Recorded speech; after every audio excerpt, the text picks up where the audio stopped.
2050 that we project 70% of the people of the world will live in cities.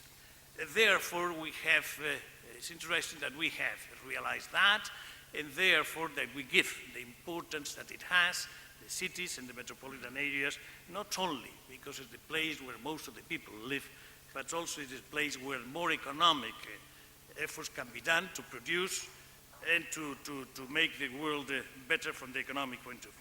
20% of the world's GDP is generated in only the 10 most important cities. More than 5 billion people, they are going to be able to live, or they are going to choose to live in cities.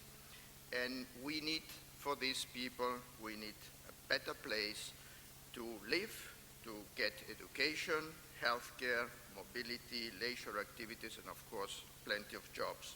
We have to organize ourselves better also to supply and give the cities these infrastructures that they need.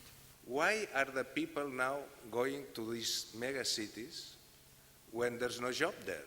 The cost of keeping the people in the rural areas is higher than the cost to keep them in the cities. 1.7 or 8% of the land is allocated to the mobility. Okay? And 65% of the population lives in slums. We cannot export our models of urbanization to this very different pattern of city building. When you think about this recession and you think about the recovery, those places that are performing well are in Latin America and in Asia, and those places that are sluggish are in Europe and the United States.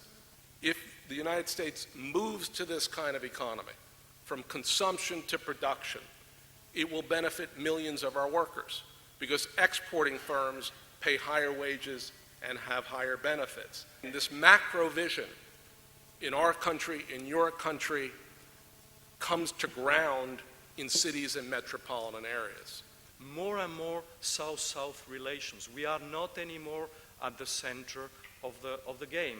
I mean, there's less and less a center, less and less a periphery. And the way to look at it is that you have more and more emerging markets investing between them.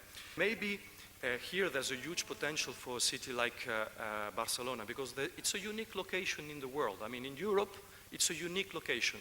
There's sea, the seaside, there's the sun, there's infrastructure, big city, modern city, open to the world. And maybe we should think how to attract, for example, innovative companies here. Northern countries are saying, okay, forget about the Mediterranean. In 30 years' time, we will have a new route between, the north, directly from China through the North Sea, and because the Arctic route will be open.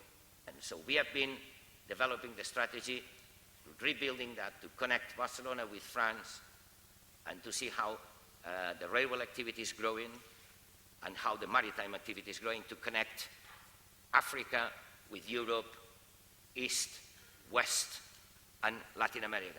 Notice, for instance, that most of the new infrastructures, processes, and activities which are essential for the metropolitan competitiveness are increasingly placed at the edge or even outside the metropolitan limits. Barcelona and its projection in the world.